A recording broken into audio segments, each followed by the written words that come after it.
There is nothing more beautiful than watching a grown-ass man that pretends that he respects women actually get smacked down by a woman on his show and then gets completely ratioed on his channel. It is the most beautiful thing in the world, and it has happened to a YouTuber known as John Campea. Now, John Campea loves to paint this brush of people that criticize Disney Star Wars as man babies, as cousin humping man babies in their basement, because John doesn't really respect the opinion of women unless the opinion of the woman agrees with his narrative. He is your typical SJW. He is your typical screaming to the Twitterverse and the social media world of Orange Man bad. And what happened just a few days ago on his channel is hilarious. Thanks to our boy Drunk3PO for clipping this and putting this on Twitter. John has responded, then deleted the tweet. I'm not sure what he said in the deleted tweet. It's so funny. And again, I used to be such a big fan of John Campea, but the dude has completely lost his mind since the 2016 election, and he is completely lost in the female-driven feminist nature of Lucasfilm. So let's check this clip out right here. Let's watch John Campea get absolutely destroyed by facts and logic from a female.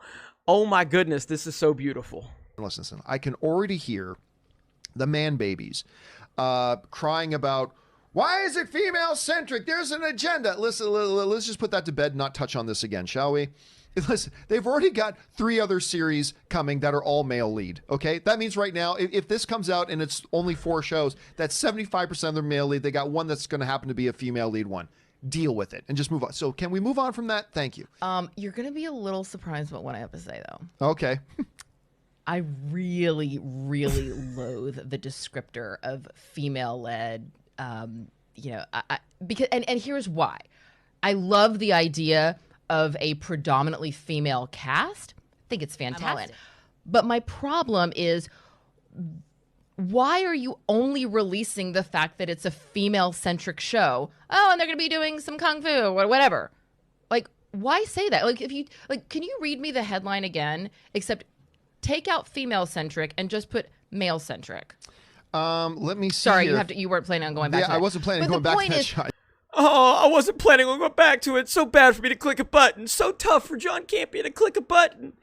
Oh, especially when a whammon is asking you to do that. The great creature as the whammon asked John Campea to do it, but he wasn't planning on doing it. That was pretty toxic of you, John. If a woman requests something, you jump and you say, oh, yes, ma'am. Whatever you need, McQueen. Yes, McQueen. So disappointed in that, John. You know, the point is, these other shows that you talk about that are predominantly male-driven, nobody says, oh, we have this upcoming series. We're not going to tell you anything about it, but it's going to be predominantly men. You want to watch? Yep.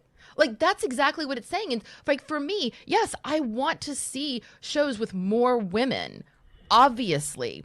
But you don't have to say that's the selling point. Tell me a little bit about the story. Make me fall in love with the story. Because ultimately, if the show...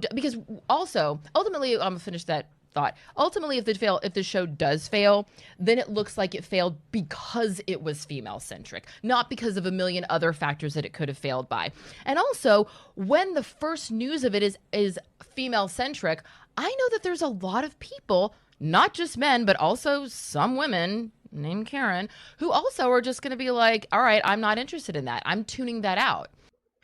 Yeah, and she did make the little shot about Karen's, that's neither here nor there. That's her opinion, and that's fine. But she made great points, fantastic points. Now, here's the video, and Let's move on to main topic number 3. John was very upset because he said that was manipulated. Well, his video is getting ratioed to hell right now on his own channel. And the comments are destroying him. So it is hilarious to watch this all play out. And again, this is what happens when you are a virtue signaler. This is what happens when you are constantly projecting something that you do not truly believe. And this is the flaw of the SJW logic. And it is so funny to watch it play out. At the end of the day, okay, it's really simple. Nobody likes identity politics. Identity politics is a flaw in itself.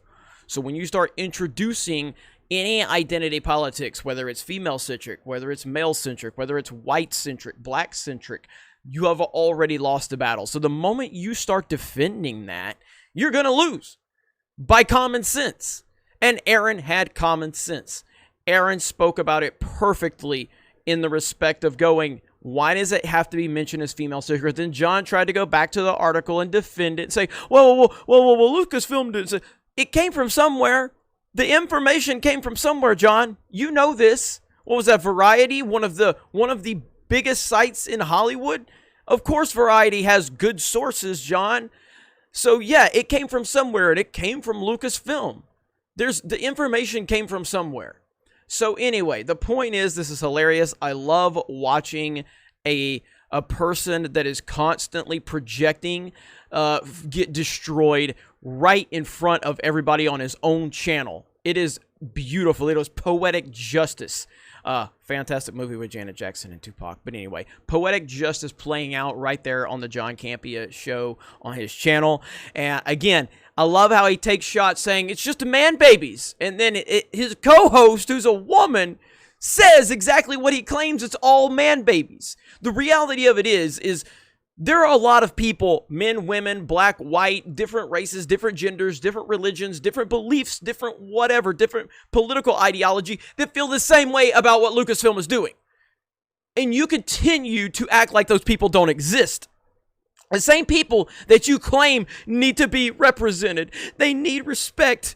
They need this. They need that. And the moment they have an opinion that lines up with that doesn't line up with yours, you dismiss their entire existence and you marginalize them down to be man babies. So all of the women out there speaking up, all of the non-white dudes speaking up, all of the people that didn't vote for Trump speaking up, you just dismiss them completely. And you just claim that they're just this one small group of people that you can paint as angry white males who voted for Trump in their basement. That's what you sit there and try to do. And people are sick of it. They see through it. And I love it. This was beautiful. This was poetic justice. This was perfect. And I love it. I'm going to be interested to see. And again, it looks like he just streamed a little while ago. I'll be interested to see how this plays out. I don't know much about Aaron, but it'll be interesting to see how this plays out. Is she going to return? Is she going to make any corrections to her statements, or is she going to, clear the air per se? Because John, it's all about respecting women until one of them says something that you don't agree with. Is it time? Is it time to pretend that she doesn't exist now? Anyway, you guys let me know your thoughts in the comments below. Thank you very much for checking out this video. Solo lost money, Raylos are weird, and we will talk to you later.